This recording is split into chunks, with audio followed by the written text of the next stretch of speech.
My name is Rando. Welcome to another edition of Second Order Chaos every Tuesday and Thursday right here on twitch.tv/2OC stream. And I cannot be more excited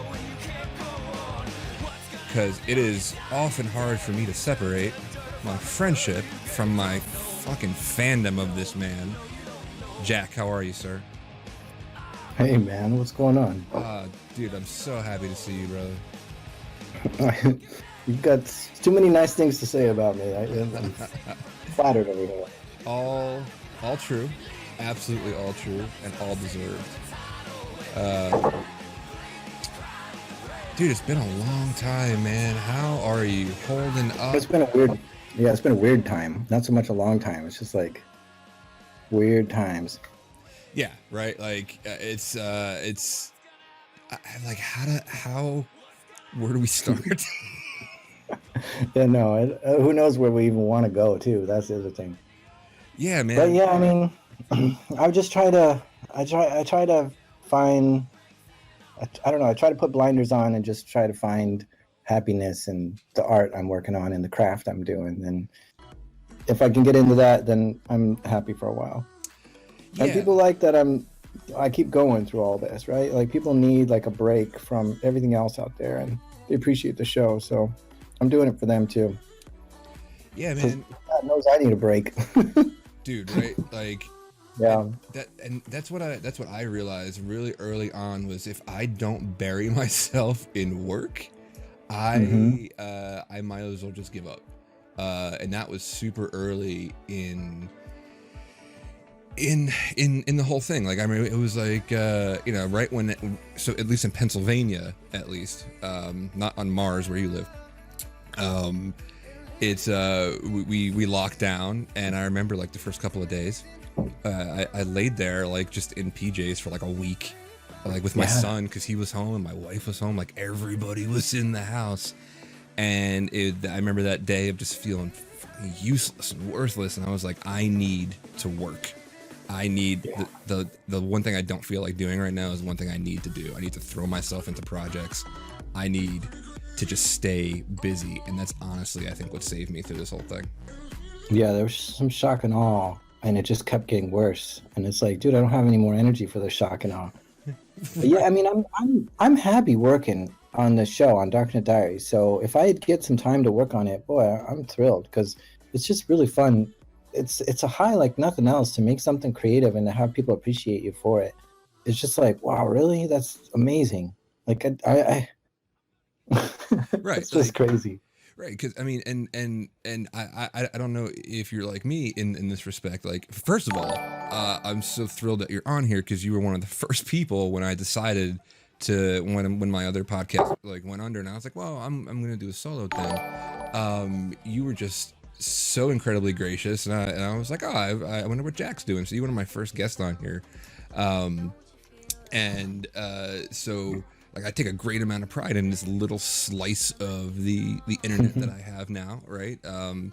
With whatever few viewers that come on here, and when I get like messages and the occasional DM or like, hey, like I saw you do that thing like 5 shows ago.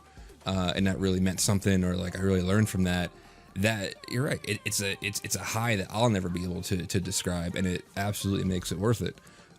My thing has always been is if one person finds it useful, like I will keep doing it. The second that nobody shows up in chat, right? Like we got 30 people watching this right now, which is amazing. Thank you, everybody. If it was just when that number goes to 0, all right, I think either I've done something wrong or it's run its course, and that's fine. But yeah, man, it's like, so how, like, was it ever hard for you to keep motivated to keep doing? Because you haven't missed any shows, correct? Okay, so when I made episode 4, I first kind of like threw out the first 4 episodes in kind of a batch. Like, let's just package this up and get this show on the road. So that was like my launch, was to get four episodes and then launch. When I made episode 4, so I made the show thinking I want a show that has like, I mean, InfoSec knows drama better than anyone. Yeah. And I'm like, there's no reason why like there should be a radio show or a podcast that's just all about the drama of hacking and stuff. But there's nobody doing that. There's people doing news and all this other stuff. So I just couldn't find a show like that, which was just really storytelling to tell the whole story from the beginning to the end. I just couldn't find it. So I looked all over. It didn't exist. So I made it. But when I got to episode 4, I found Reply All. And Reply All has a few episodes that talks with hackers, interviews hackers, or goes into a hack detail and stuff. Kind of, you know, like one of them was, gosh, just all of a sudden blanking on it. But they go to like an Indian call center to try to figure out who's scamming these guys. And they did such an amazing job on the show. And so I kind of threw my hands up in the air then. And I was like, forget it. Reply All is a huge company. They've got, you know, a huge podcast. They've got millions of subscribers already, and they have like 100 episodes already. Like, there's no way I'm ever going to compete with that. So I totally quit. And I even went so far as to email the CEO of that company of Alex Bloomberg. I emailed him and said, do you think I should quit? I don't know what I should do. I need some guidance, and you're my hero, and all this stuff. It was ridiculous. It's such a sappy email. It's so immature at the time. And he, of course, he didn't reply at all. But I did see a listen from New York, so I wonder if he came in from New York, or somebody did, because that's where he's from. Anyway, I looked at it and I was like, well, these guys don't have the same background as me. They don't have the same view of the way I look at InfoSec. So the way I would make the same story would be totally different than the way they would make it. And so I thought, I think it's not exactly what I would listen to. So I want to keep going with it. So even though I felt like, oh, this isn't a new idea and this isn't anything I could ever be better than, I decided to go with anyway, because I thought my world is unique enough to be able to make something that I think people would appreciate. And it's more focused on this, you know, hacking part of it, while they're more focused on just culture of the internet. And so, yeah, I almost gave up right then, but I'm glad I didn't, because here I am. Yeah. 3 years later. Right. Has it been 3 years? Yeah, 3 years the show's been going on. Good Lord. Yeah, you're up to 70 now, episode 70? Yeah, 71 episodes. No, 72. I just redid. I gotta take this down. I got a list of them on the wall, and gotta take the 72 down because that's published now. Breach Labs in chat said you are one of the best storytellers out there, hands down, and absolutely agree with that. Thanks, Breach Labs. Yeah. Let's see. Dreadnought, Deep East Texas Security loves Darknet Diaries. Nice to hear Jack's voice again. Love from Texas, Jack. And Texas love is a big love, so you got that. Yeah, dude. Yeah, when I know it helped me when I started. Like, it was very sporadic on mine. I would do like once every couple of weeks and blah blah blah blah blah. But now that I've started like a regular cadence, and of course I thought the same thing too, right? Like my format is like nowhere. Yours is amazing. Mine's just pretty much like visual shit posting. But I put a premium on like actual interviews like you and I are doing right now, and I do it for that kind of long-term tribal knowledge share of like, hey, if somebody's curious about this topic, well, while you're looking for more important things, I did a thing over here, so here's what you can look up. And yeah, like I almost quit. I almost quit 100,000 times for even my little thing here. But you brought up a super important point that I tell every single person, whether they're new to hacking, new to infosec or whatever, and because I've seen the same sentiment echoed 1,000 times over the past 10 years of, it's been done before, or I can't write a blog, or I probably shouldn't. People hate it. Somebody has done it before, and I always tell them, are they you? Are they your clone? Have they had the same life experience as you? Right? Like, have they, do they have the same perspective as you? No? Cool. Go write your blog, right? Go start your podcast. Go create your thing. And if it works, it works. If it doesn't, it doesn't. But it's always worth it to try, wouldn't you say? Well, yeah, I think that's very wise advice, because nobody is the same as you. You have a different set of interests, likes, experiences, knowledge than everyone else in the world. There's no exact clone. So, you're going to look at everything and you're going to describe stuff differently and have a different opinion on everything. And it's worth mentioning that stuff to see what.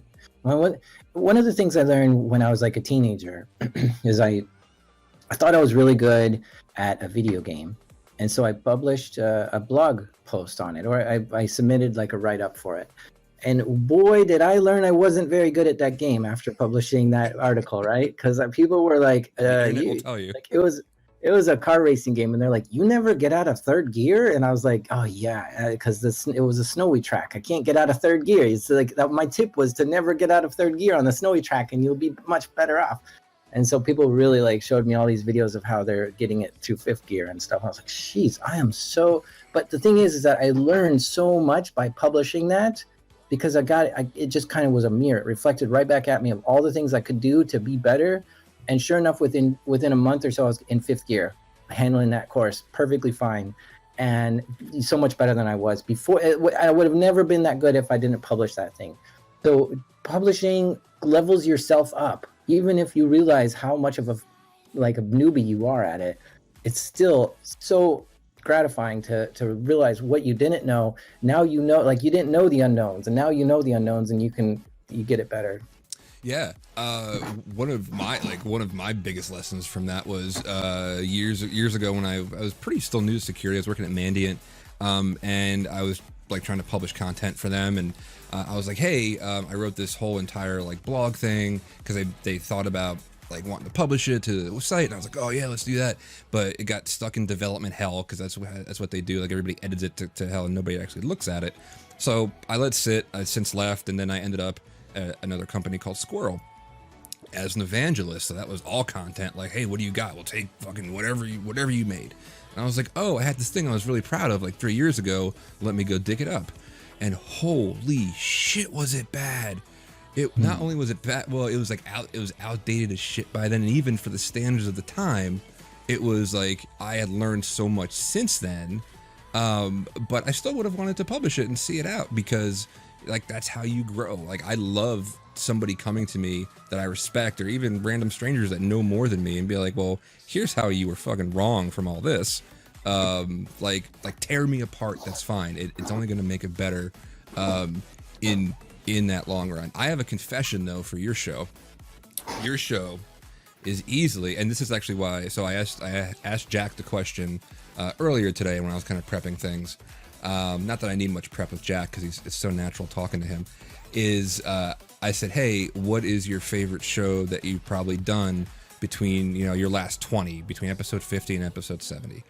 Which is a good question, because my favorite one is before episode the last 20, so it's not in that category. So I was like, oh, this is a good question. So right. Yeah, go ahead. So, but the reason I asked that is you have, and I know everybody would agree, because I've seen the same sentiment on your subreddit. I've seen it in your Discord. Like, I've seen among your listener base of your show is so bingeable. It is something that you will just, it is like one of the best audiobooks somebody's ever read, because you just want to keep hour after hour listening to these amazing stories that you've put together. So I actually and this is out of love, this is out of respect, I haven't listened to your show since episode like 49 because I've been saving them up. I swear to God, like every time, That's funny. every time a new one comes out, it's not even out of laziness. It's not out of disinterest because your show is the one I'm most interested in, but I've saved them up. And now that I've dipped back in and I'm like, all right, I'm tired of my audiobooks. I went through like 3 today.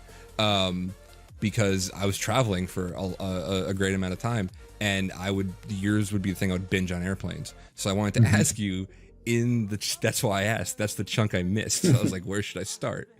Well, I think that a lot of people are somewhere in your situation because the numbers sort of dipped down in like February, March when everyone went locked down. So people weren't driving to work and they weren't at work where they could listen or something. I don't know. I think the commute is where most of my listeners are. So there was that the commute's gone, so my listeners were gone. And I think a lot of people are going to, when they go back to work and they have to commute back to work, they're going to be like, oh yeah, I can binge through this again. And it's going to be quite a fun time for them to kind of rediscover things. That's something I hadn't even thought about asking you. Did that freak you out when you saw that? Like when those numbers going down? Yeah, I mean, I didn't get freaked out because I was still in an area that was comfortable. But like there was one couple I heard about where they were both writers in Hollywood. He wrote for a television show, like a regular television show you'd imagine, but she wrote for a cartoon, and he was out of work because the television show was canceled, or they couldn't go to work right now because you just couldn't. It's locked down. But the cartoon stuff, people could still work from home. So it's just luck of the draw on who gets by on this one and who gets hit hard. It's really, so I didn't know if I was going to get hit hard or get by or what. And yeah, there's a lot of anxiety. Somebody in the chat, Dreadnought 451, by the way, thanks for hanging out with us. Very interesting about the commuters. How much did the listenership drop off? Like, did you have percentages or? I would say like 5 or 10%. It wasn't like a big drop. It was mostly like I was seeing some good steady growth every year since I started this thing, and that growth just didn't exist anymore. So it kind of just flatlined as far as growth goes and dropped a little. So it's hard to know how if I'm growing at the same time, how is it dropping at the same time? Like, where's that middle ground? So I'd say a 5% drop, but things are back to where it was in March. So I don't know if the growth just kind of got back to there, or if people got back to work or what happened. Right. Yeah. I mean, because I know that's how that's how I consume audio shows. Like I love Audible. I've read occasional like paperback books because I still kind of like the experience. But when I do books, it's Audible. But it's when I'm driving my son to daycare, or when I'm driving to the airport, or whatever. I'm engaged in some other activity and I can concentrate on it better. So when my son was out of daycare for 3 months, like I listened to nothing, and I'm not driving to Newark Airport, and I'm not, in Ubers and things like that. So, yeah, I didn't realize, like, it's kind of like how my clients, right? Like I work for a company and I work on a product team, and we have to reevaluate contracts and we have to reevaluate hardware because, well, what's the traffic look like? Like everybody's from home. So the traffic dips down, like you were paying for X and now we only need Y. And by the way, now visibility is this when it used to be this, because we never had visibility over VPN and things like that. And I can bring up graphs of here's what your throughput was, from June to December of last year. And then once there's like a magic, like delineating line. I bring up February and it tanks. And then that's their new reality now. So some people will stay there, some people won't. So yeah, it reminds me a lot of that. I actually did want to tell you a very quick story about one of the other guests I had on my show. Speaking of like your listenership, of people who are completely separate from InfoSec that got into InfoSec hacker Twitter through your show. There is a great woman by the name, her handle is Viper Mom, and like her headline is like your mom fixes airplanes. She's delightful. So I started following her, and like I was like, oh, in her bio it said airplane something or other, penetration specialist. So to me, not doing any research whatsoever, because why would I saw a penetration specialist. I thought, I don't know, red teamer or something like that. And I thought, hey, you're fun. Come on my show, because I like to talk to fun people. And then immediately, she's not an infosec at all. When she said penetration specialist, she works on fighter jets that blow other shit out of the sky. That's what she means by penetration specialist. I was like, that's clever as shit. And I was like, well, how did you find us? Like, how did you find infosec Twitter? And she was like, oh, I was in a car with my friend one day and Darknet Diaries was on and I got hooked on it. And then he was interviewing so-and-so. I forget the guess off the top of my head, but so she looked up that guest and started following that person, and now all of a sudden she's one of us. She's an infosec Twitter because of you, like bringing completely disparate people. So I thought you might like to hear that story. Yeah, I mean, there was this talk that Johnny Xmas and Leslie Carhart gave once that was like, if you want to impress a bunch of people with your talk, don't come to a security conference and try to talk about like the coolest hack you've ever done, because we've seen it all. It's hard to impress security people. Instead, go to Comic-Con and talk about how just a basic hack you did. Yeah. At Comic-Con, they're going to lose their mind. Yeah. And you can be like a hero there. And they totally have talks like that at Comic-Con. And when they gave that talk, this was years before I started my podcast, I was like, whoa, how do I reach those kind of people? And so that was kind of in the back of my head as I was making my show of like, I could really bring this to a whole bunch of people who are using the internet a lot or are curious about the internet and really kind of like present it in a way that is good for them to like, get into this whole thing. And so they were kind of inspirational for me on just don't forget, everyone else could really see you as someone special, not just us. Yeah, and I think that really is. I'm just gonna keep showering you with compliments because that's exactly what I do. Of the reach and the relatability of what you do. I remember I've told you this before. When I started listening to you, I was like, this dude's like a hacker NPR. I can get behind this. It's just like it's like a fresh air with Terry Gross or some shit.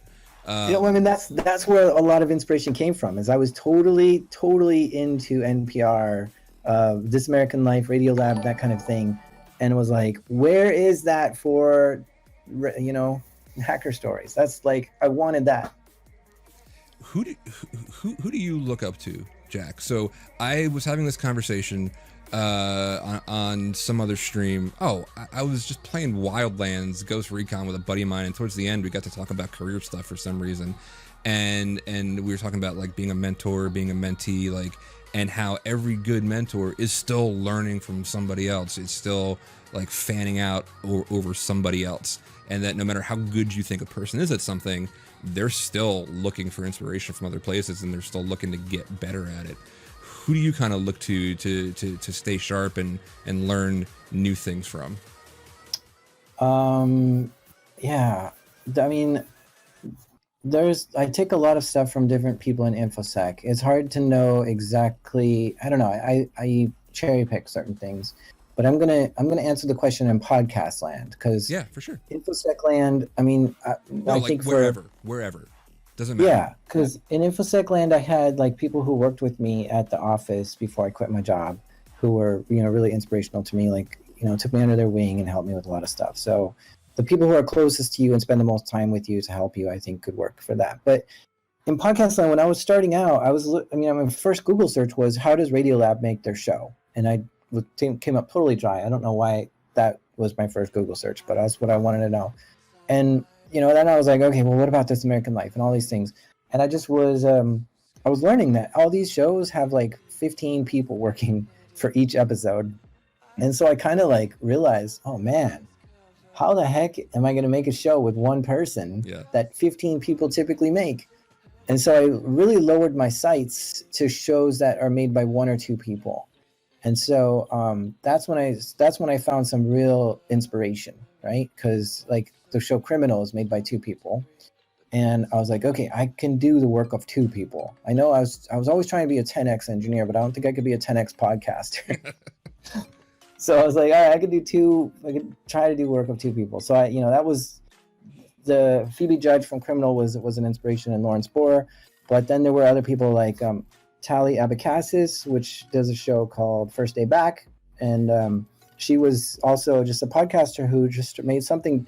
I mean, it sounds just as good as NPR, but it's done by one person, and so maybe it's not just as good. You can see it just a subgrade below.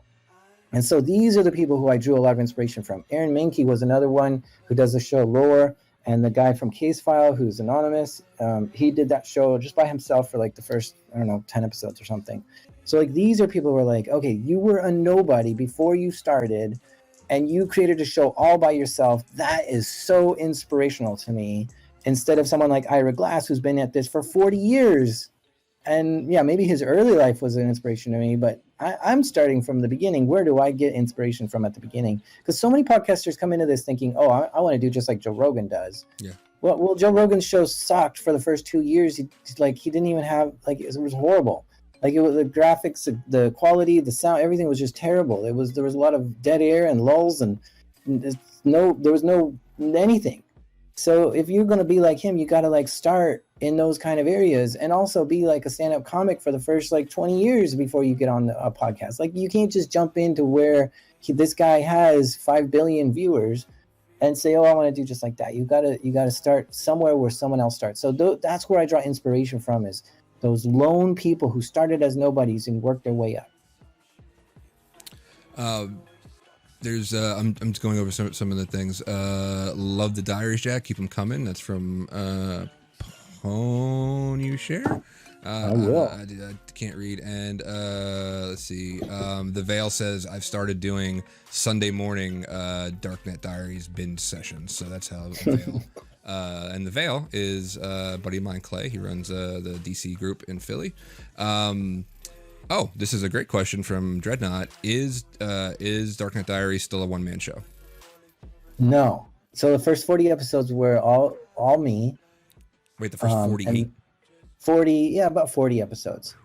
And now I have a variety of people. Well, I've always had graphic artists, right? So I've got 3 different graphic artists, maybe even 5, because there's people reach out randomly and like, I'm a graphics designer. If you need help, let me know. And I'm like, I always say yes.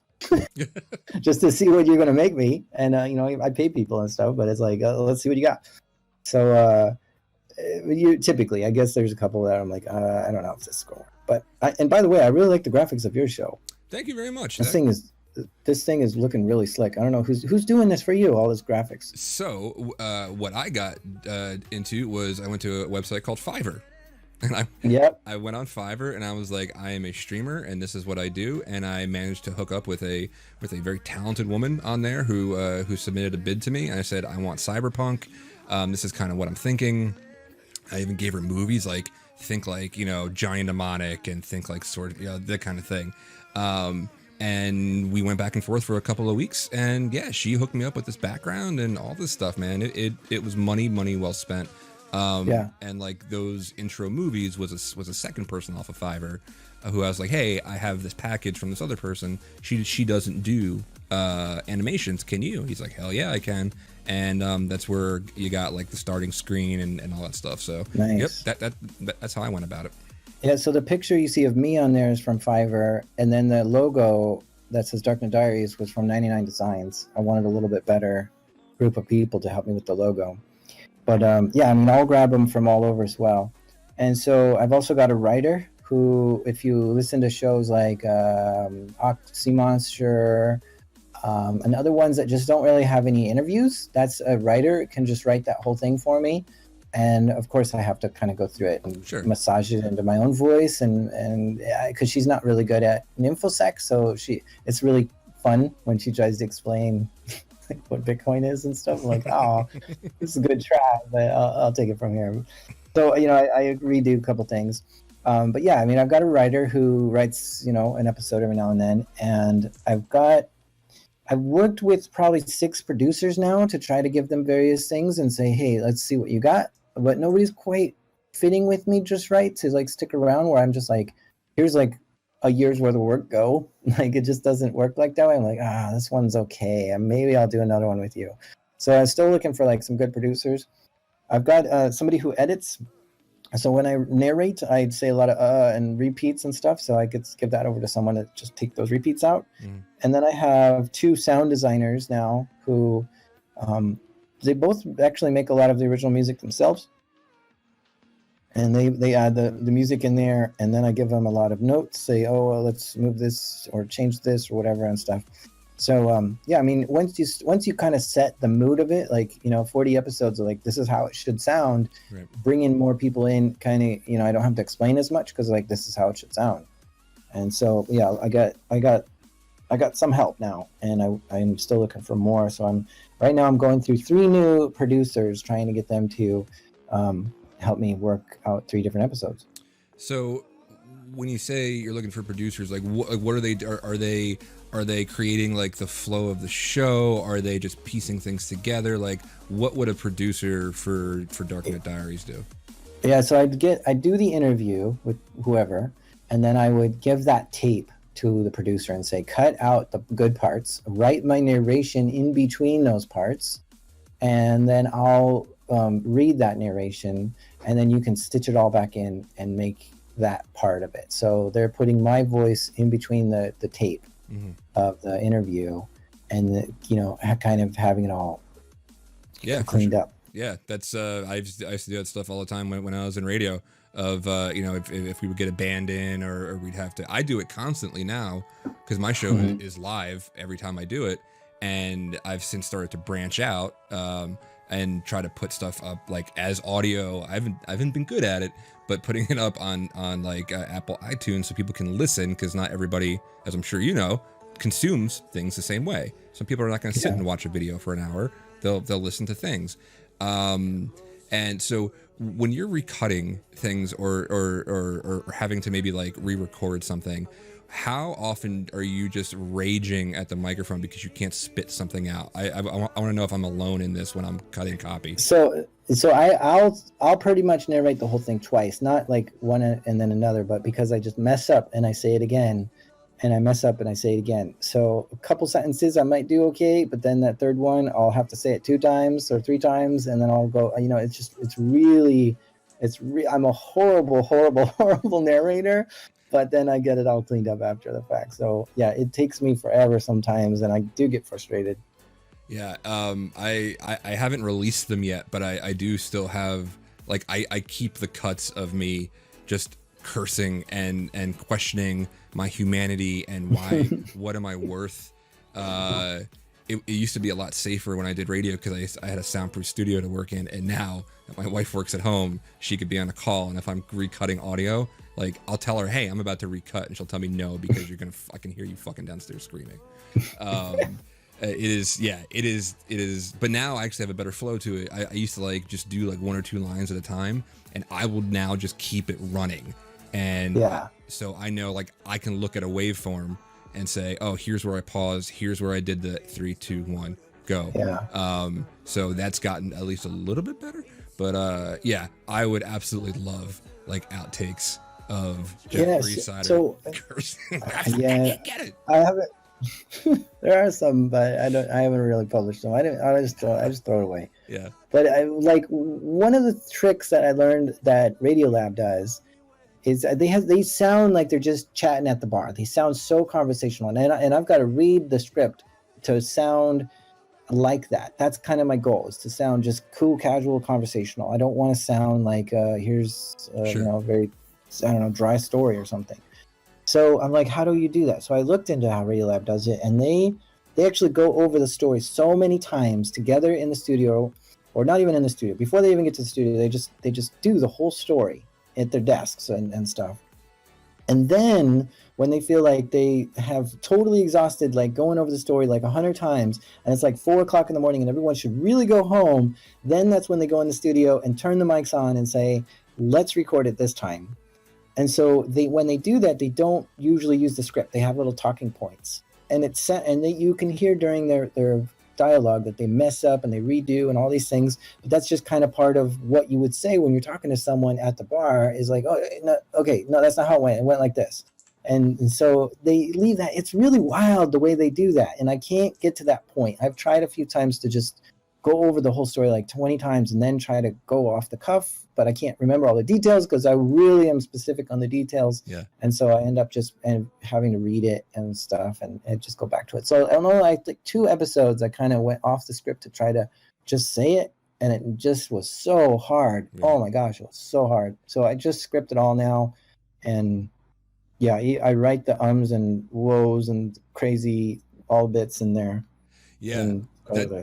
That's and I honestly, like, as I'm hearing you talk about that, I'm going to clip this entire section out and use it as a highlight, because this is exactly how I coach and mentor people, going back to the industry for a second, to give presentations, to present their content.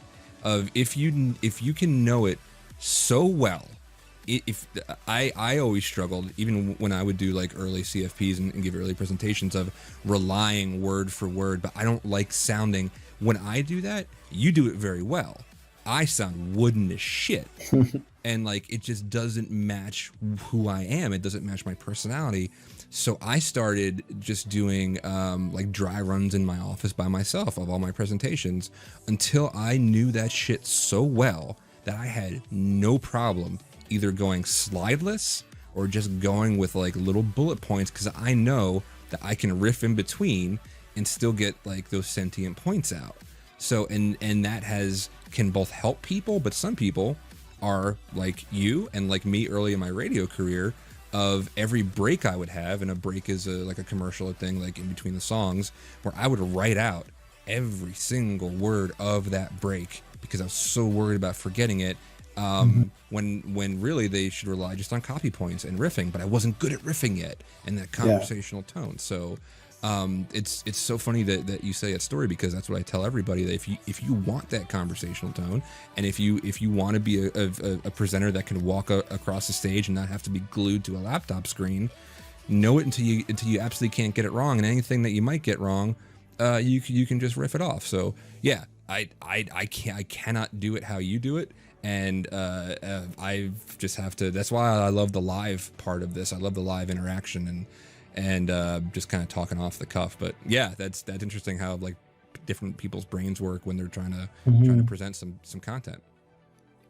Yeah, and then, I think that was when I was starting out. I was just kind of trying to mimic all my favorite shows to see how just let's go through the motion. Is this even possible? And it sounds really hard, and I would try to do it, and it would be really hard, and I'd say, okay, I never want to do that again. And so I just tried like a whole bunch of different voices and methods of sound design styles and all these different things. And then eventually, by the time I hit like episode 30 or so, I had my own style, which was taking a little bit of here and a little bit of there and a little bit of there and putting it all together to be my own thing. And I wouldn't have got there unless I tried all these other people's methods as well. So I had to go and do, like, I think the first 2 episodes for 3 episodes were just PowerPoint presentations with bullets. And I was just like going off the cuff after the bullet. So yeah, and it takes a while to find your swing. You heard it from Jack himself. Yeah. It's like 30 episodes to find what your own particular voice, your own particular delivery is. It's taken me I don't even have an episode count of the things I do, because either I did them ad hoc or I do them so many times during the week. I would say this is probably at least 50 by now that I've done. And now I get it. I got my layout. I got how I'm going to conversate. I got the actual workflow, like now when I do the intro stuff. But somebody in the chat, back to you. I hate when I start going, oh yeah, me too, and now here's my story. And fucking no, Jack is the guest. Somebody in the chat said, hey Jack, I love your show, and I know this is on your website somewhere, but I'm going to ask it anyway. What microphones would you suggest a podcaster should use? So I do blog about podcasting. I have lots of blogs, and one of them I've been blogging about is podcasting, and that name of that blog is lime.link. That's the whole website, lime.link. And on there, I recommend new podcasters start with the Samsung Q2U or the Audio-Technica ATR 2100, I think is what it is. And these are both like sub $100 microphones. They can be USB or XLR, and they are good. Like, you don't want to get pro gear. I'll tell you a story. When I was in college, I wanted to play music instruments. So I got a bunch of music instruments. I got Fender Rhodes piano. I got a drum set. I got a bass guitar. I got all kinds of things, an accordion, a violin, a trombone. Like I got all the instruments. They're all used and broken, but I got them. And then I guess I thought that was the hard part. It's just getting the stuff. But the hard part isn't that. It's actually learning how to play the instrument, which could take years. And so don't put too much effort into looking at the gear. Just get anything that can record and then put all your effort and focus into making something great. Exactly. That's also one of the things that I say is like, and what I've been doing, back to the quarantine things, is that we're all here, man. So I'm streaming a lot. So now I'm going to teach other people. And I love that I am on that blog all the time. Like I don't just follow Darknet Diaries. I love that you write that stuff because I've learned a lot from it. But like teaching people like, hey, like what gear do you have? Oh, you have like a stream deck and you have this and you have that. And I'm like, yo, here's exactly what you need. You need a way to capture your voice. And if you want video, get a camera and some software and then go. Just do your thing. Don't get caught up on like, oh, Danny, like I love your microphone, I love your thing, like what's that thing around this, and I saw your mixer, like blah, blah, blah, blah. If you want to, if you want to fucking go down that road, go right ahead. But like, if you really want to concentrate on your content, just get your voice out. Like worry about it later. My first shows here were so janky. Like I go back and look at when I had you on, or like Big Indian Smalls was one of my first ones too, and like the layout was shit, and like but I had a concept and I wanted to get it out, and so that's what I worked on first. By the way, I was really impressed with your workflow then, and I am even more impressed now. But I want to talk about my progression of microphones through time. Yes, please. I'm a microphone whore. Please do this. Okay, so the first few episodes, I was like, okay, this is a proof of concept. I'm not going to buy any gear. So I looked in my drawers and I found a Snowball Ice.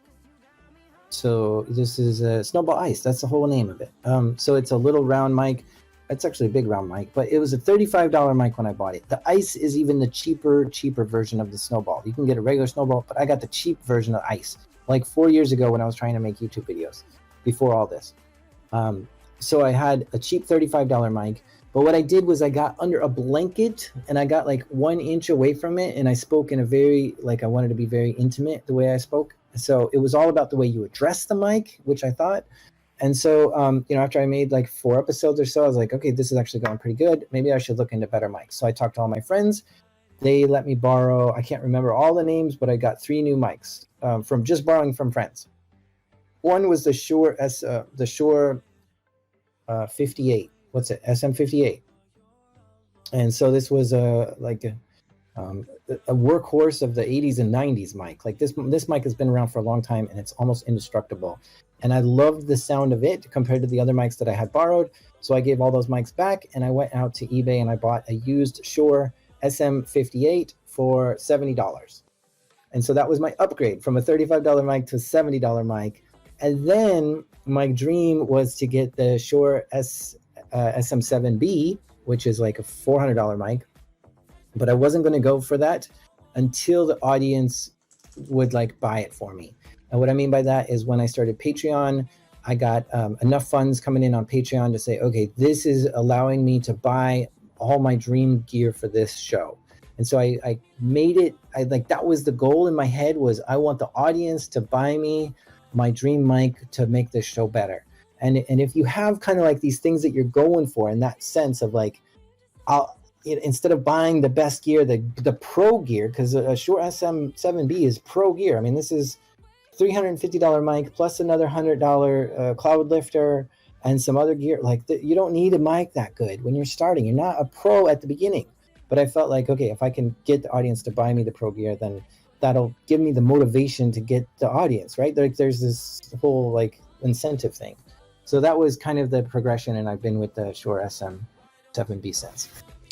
Yeah, I had started with got just like a headset, like a work headset, right? And then, it's what you had already. You didn't have to buy it, right? Yeah, because I didn't start doing this until I got asked to be. I used to do another podcast called Rally Security, and I got asked to be a guest on there, and I'm like, all right, let's just roll with this. And then pretty quickly, I was like, all right, well, what do I do now? By the way, I actually have a screenshot of the Shure SMB, and make no mistake, that is a very, very nice microphone. It's currently $400. You don't need it. It's nice to have, and like wait a while till you get better, and it's a nice treat for yourself. But so I started with Blue Yeti, I think, yeah. So I went with Yeti microphones because that's just that they were everywhere, and it was the USB, and it was quick, and it was like $100.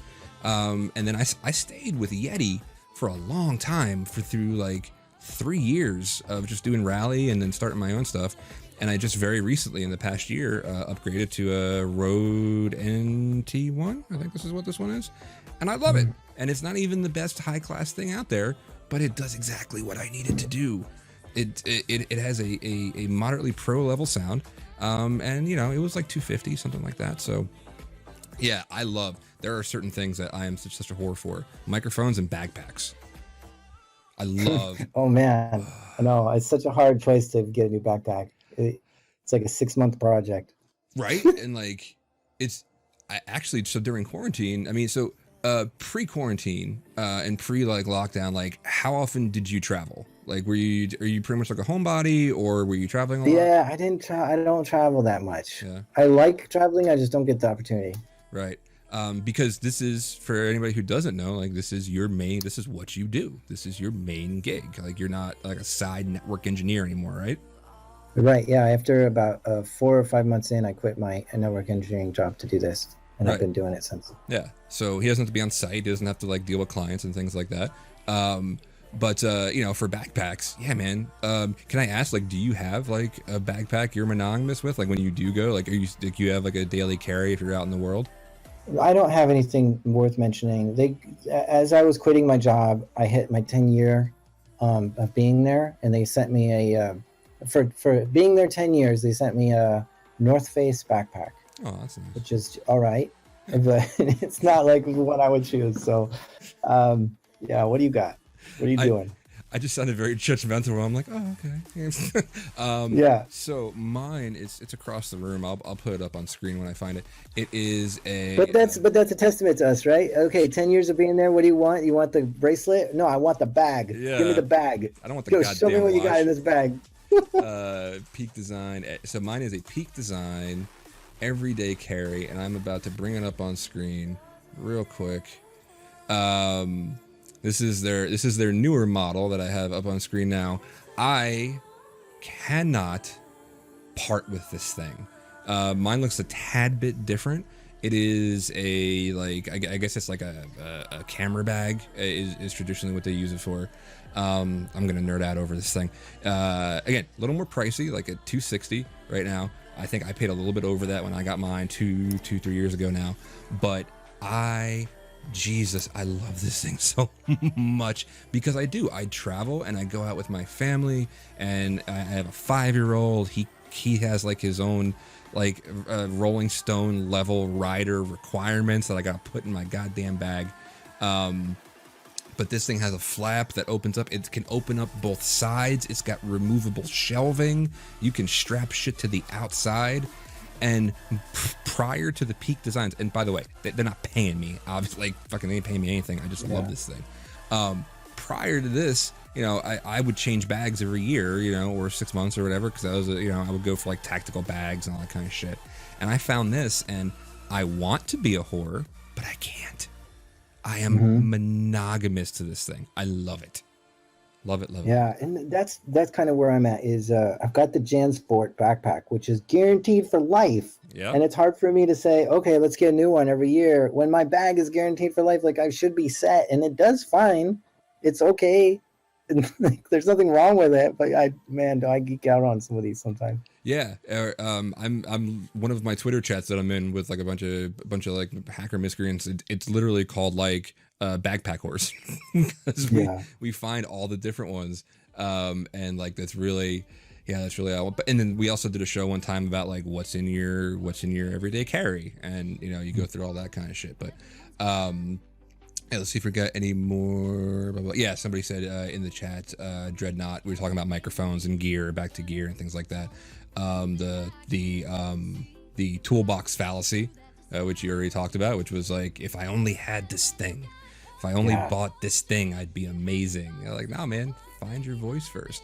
Yeah, I used to have a friend that would get he was in photography. He got all the camera gear, and I'm like, why do you want to be limitless? What's so wrong about hitting a limit and say, I can't zoom in far enough, or I can't get that in focus? There's nothing wrong with that. What happens when you hit that limit is that you innovate and you adapt and you figure out a new way to use a lens that you never thought you could use before, and you skill up on that lens versus just swapping it out for the right lens. And I'm just not a fan of like having limitless capabilities. Yeah. Because I like dating. Right. Yeah. Like you don't need to see the red blood cells, man. Like just get a good picture. There is such a thing as over perfection. Going back to your show, because you're my guest, I want to talk about you and your show. You obviously, and this is your second time on, and I'll have you on a dozen times more if you're always around. So you are my perpetual get. I love when you say yes. Like you are my get. Who is somebody that you haven't talked to? And you don't normally like just pull in names. You pull in stories. Right. But if you were to go for a name, if you were to go in for a name because you know they had a good story, and I've asked this question because Pseudo Social Club in the chat has asked if you ever want to get Kevin Mitnick on.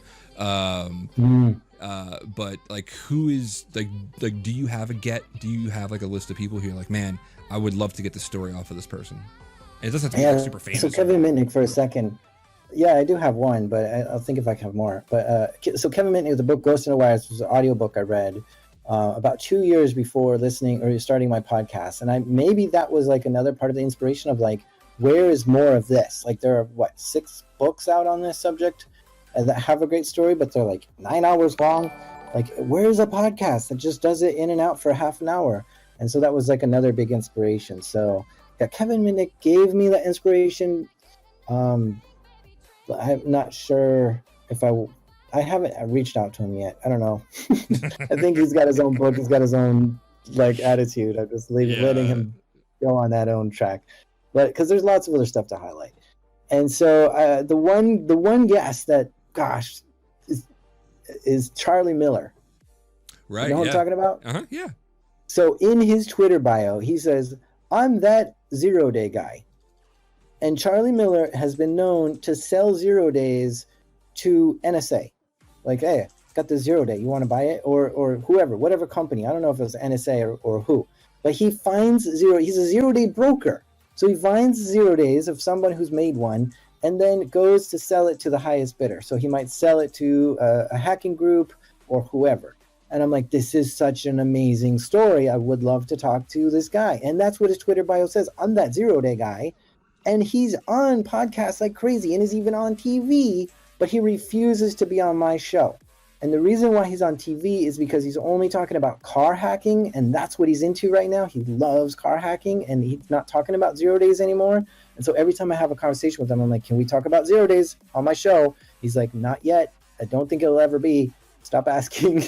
And I'm like, oh, I want that 0 day conversation. I want to know how you acquired them, who you sold them to, all these things. It's so interesting to me.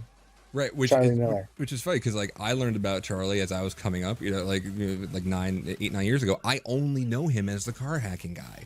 The fact that you just brought up to me, I'm that 0 day guy. I don't think I knew that he was known for that. Why is he talking about that he's the 0 day guy, but then never wants to talk about being the 0 day guy? That's my biggest problem. Come on, Charlie. Like, take it off your Twitter bio if you're not proud of it. I had no idea. I even saw him speak at SummerCon one time in New York. It was about car shit. Like, yeah, I had no idea. He's got no problem talking, just not about 0 days. Somebody chat, Desert Gator or Desert Gator. Desert Gator would be a great handle. Maybe after he gets arrested, goes to prison, then gets out, he'll do the interview. Yeah, but it's going to cost $20,000 to get it though. And yes, I do believe the Mitnick suggestion was a little tongue in cheek. But yeah, I would fucking do that either. What's the other one? Oh, here's one more about you from Dreadnought. Dreadnought's got a lot of great questions. Jack, all right, what are your hobbies? Like, what do you do? Okay, when you're not fucking killing it on podcasts? This has been a weird world, a weird year, and I feel like I'm 18 again, where I'm trying to like figure out what the heck the world is right now. Like you know, when you're 18 and you're just kind of opening your eyes for the first time, and you're like, whoa, religion and spirituality have a whole different meaning on me now that I like get it. Yeah.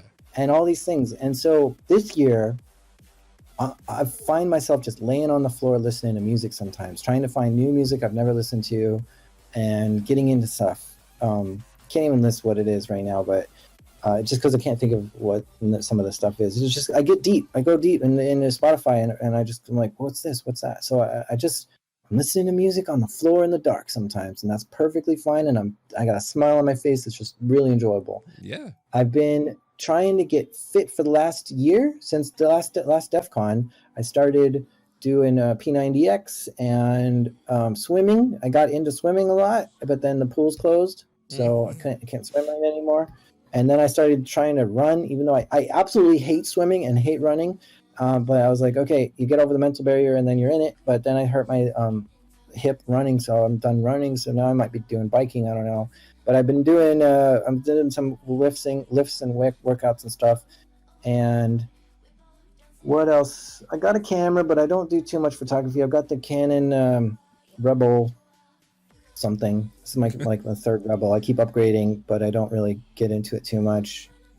Oh, I had some other answers for you, but I can't think of what it is now. No, those are great. I mean, I don't know if you're like me, but I started picking up a lot of new things during quarantine. Like, yeah. I am so into fountain pens now. It's sick.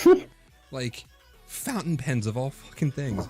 Are you writing calligraphy with it, or? I have. Hold on. Hold on. I'm gonna show it to the camera. I had intentions of learning it. I really did. I had my wife print out a whole bunch of handwriting guides. Right. And as you can see, in different ones, they are all fucking blank. I have not written a single fucking thing. And they're in my drawer in front of me, and I have like 5 fountain pens now.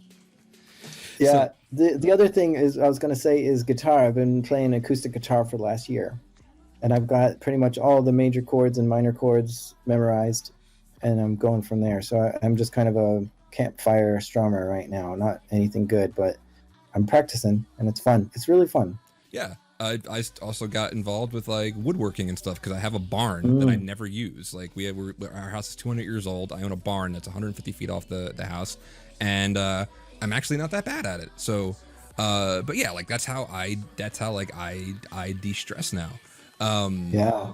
What were we gonna say? Somebody. I got a 3D printer a couple months ago and started printing some face masks, but I really haven't done much else with it. What do you do? Like, so this is actually the question I was gonna get to the hobby thing after I asked this question, but I'll go backwards a little bit. Seeing as how you do. I'm going to put words in your mouth and correct me if I'm wrong, but you're doing what you love, correct? Like you love podcasts. Oh yeah.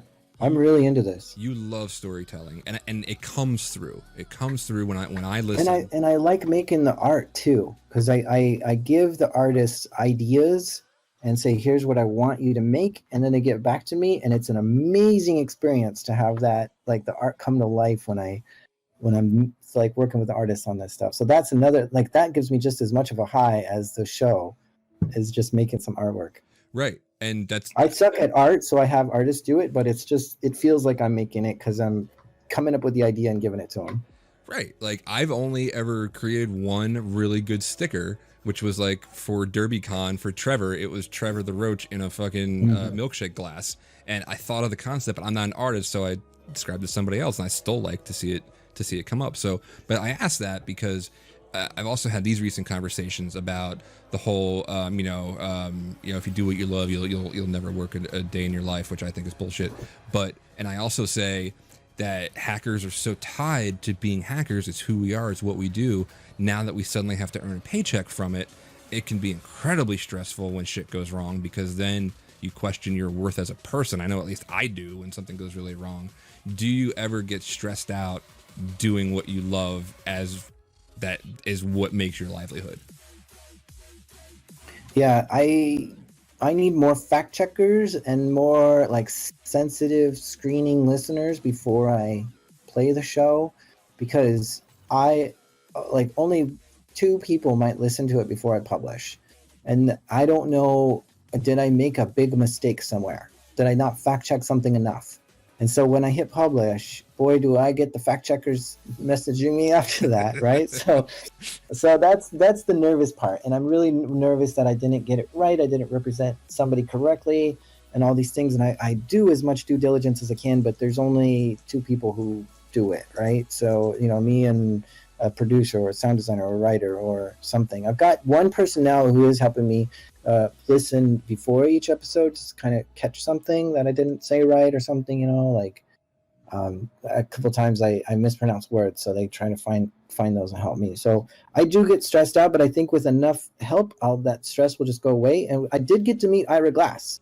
So he's the guy who made This American Life, and that was my question to him: is when you hit publish and it's going to go out to 7 million listeners, because they have like 2 million online or 2 million on the radio.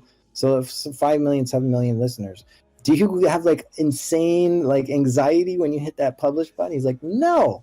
When I was at 1 million, yes, but now I've just grown out of it because I've got too many fact checkers and people who listen to it before we go live. And so I'm like, okay, if I had more fact checkers, I think I could calm those nerves. It's toolbox fallacy. If I just had this thing, my nerves would be calm. No, they won't. Yeah. It'll still be there. One of my crowning, my things that I love the most, that I always just don't tell people because it's my thing. But I damn near want to put it on my resume, was the one time you sent me an episode of like, hey, can you listen to this? Because I'm curious how I sound in it. I was like, are you fucking kidding me? Of course I'll listen to it. I carry that one like around with me in my little secret squirrel purse and just hold on to it on cold nights. And so I've actually gone through many different fact checkers to say, okay, people reach out and they're like, oh, I'll do it. Yeah, okay, great. You got one episode. That's great. Here's some, advice. And I sent them another. They're like, here's some more advice. And I sent them another, and they're like, I don't have time to listen to this. And then the fourth one, okay, dude, stop sending me this stuff. So people just get tired that because it is a job to critically listen to every word and see, does it flow? Did I say anything wrong? And then send me feedback to that. So people might be like reaching out to me right now, like, hey, I'll help you. Dude, think about what you're talking about, right? We're 70 episodes in. How long do you want to help me for? We're talking years of help, or are you talking hours a week? There's a lot of duties to it, and I want to be as professional as I can. So I'm not just looking for like a little help. I'm looking for the people who have like fact checking experience help, kind of thing. Right. Yeah. Because as I mentioned before, this is your thing. If anybody doesn't know that, this is not a side hustle. Like my thing is free and it's a side thing, and I do it at night, and it's fine. But like, not even on the same fucking, forget level. I'm not in the same solar system as Jack Rhysider. But yes, that is something that he takes very, very seriously. So yes, everybody loves to help out until it's actual work. And you're like, oh god, again. Somebody said, okay, it's going to be my last question for Jack, even though I could talk to Jack for hours. I don't want to keep. I should just do a call with Dreadnought. Yeah, just do a call. Yeah, no, well, this time it's actually not Dreadnought. It is Pseudo Social Club. You know what I should do? Actually, this is a thing. This is a little gimmick that I had the other night. Was I was kind of lazy, but I also kind of saw a cool idea. So I put a call out on Twitter. I said, "Who in hackerdom, who in infosec do you always want to ask questions to? I will let you come on my show." And if you can get them, I'll let you interview them, and I'll just be like the referee. And I thought that was like a kind of neat idea, but also I was kind of lazy. I didn't have any ideas. Yeah, try it. No, I did, and then it went out, and then the dude who answered, he was like, "Yeah, I want to interview you." And I was like, "Oh shit!" And it ended up, Jack, I swear to God, it was a 2-hour show. Wow. He had questions for days, man. He was so good. Shout out to Tom at human_decoded, and then he just had these very wonderful things, and he was like, I've followed some of your talks and blah blah blah. But anyway, wow. So but anyway, no, it is not Dreadnought, although I would love to let Dreadnought interview you. It is from Pseudo Social Club. Do you have any stories or episodes you recorded that you're not allowed to release? Maybe much in the vein of oh man, Oh man, there was a scandal. There was a scandal, a Darknet Diaries scandal last week. Oh no! Do Some tell. people, some savvy listeners might know about this. So I had, and I haven't explained this publicly yet, so this is exciting. That I interviewed someone from. I did an interview. We'll just say this. I'll be very vague. I did an interview. We got the episode ready, but the person who I interviewed didn't want it to go live because of certain situations that are arising in current events. Sure. So they said, okay, no, let's not do this, which was kind of a big disappointment because it's like you put all this effort into it and time and stuff to make the episode, and then it's all ready to go. Just hit publish, and they said, no, let's not do it because I don't have the right approvals, and I think that's the current political climate is just not right for it. So, okay, we'll revisit it next year. It's just right there, ready to go if we want to come back next year.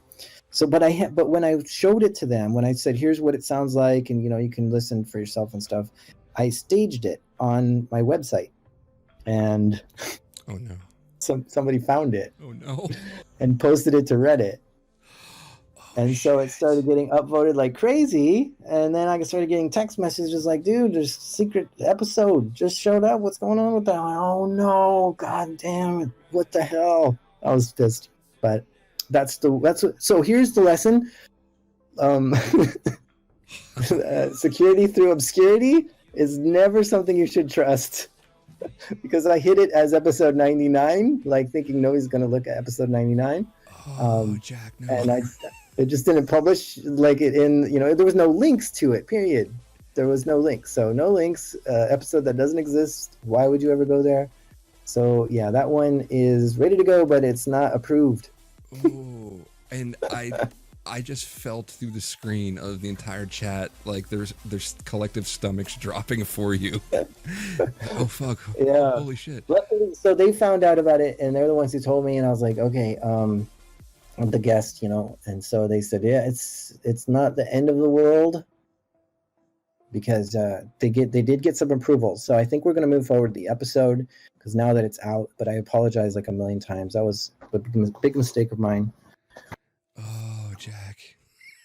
So yeah, I mean, I have that one. The other ones I have are just kind of like interviews I've done where they just didn't quite hit the mark on hackery enough, hacker story enough. Like it's just not there. So I'm like, yeah, it doesn't fit my show enough. Like I've made some stretches in the past. Like, okay, if I look at it this way, it's a hacker story, but it's really not. And I lied. I do have one more question from the Veil. Have you considered doing a live stream / event as a one-off sort of thing? I mean, this is it.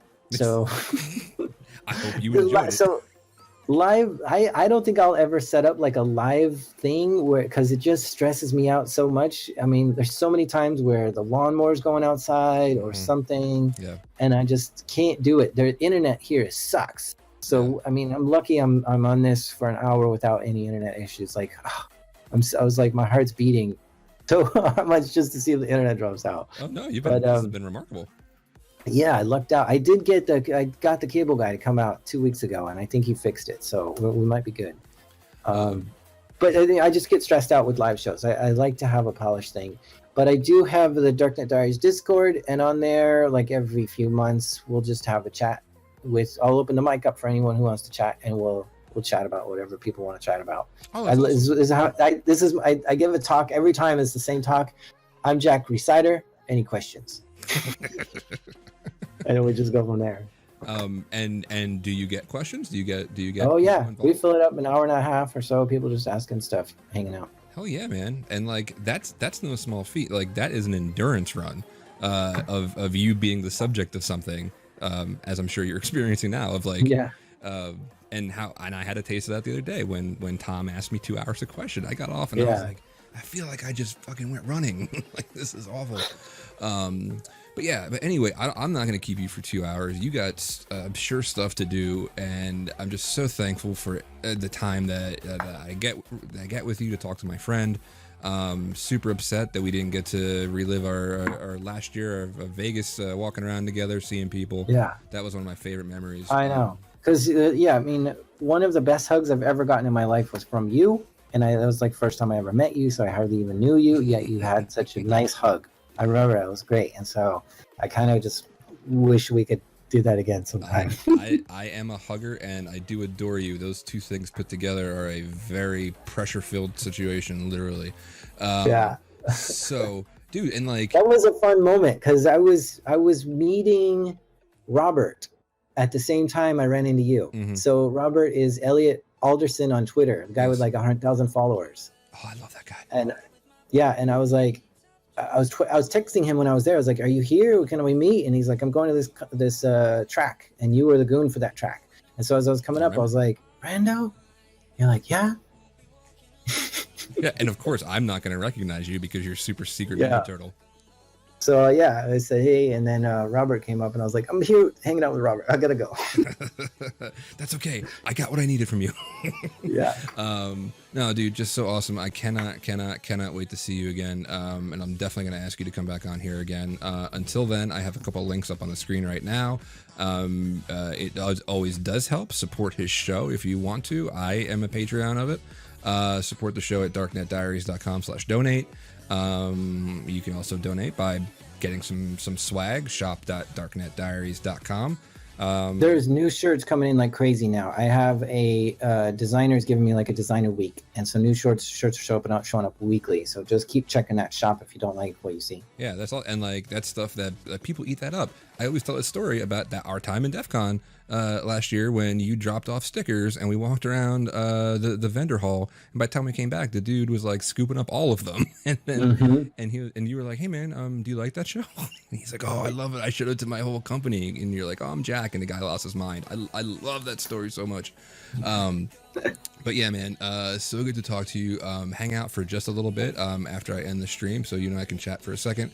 And to everybody else, if you liked this and you like how I do my thing, it is not Jack level, but I like what I do. YouTube.com/Second Order Chaos has all of my past interviews.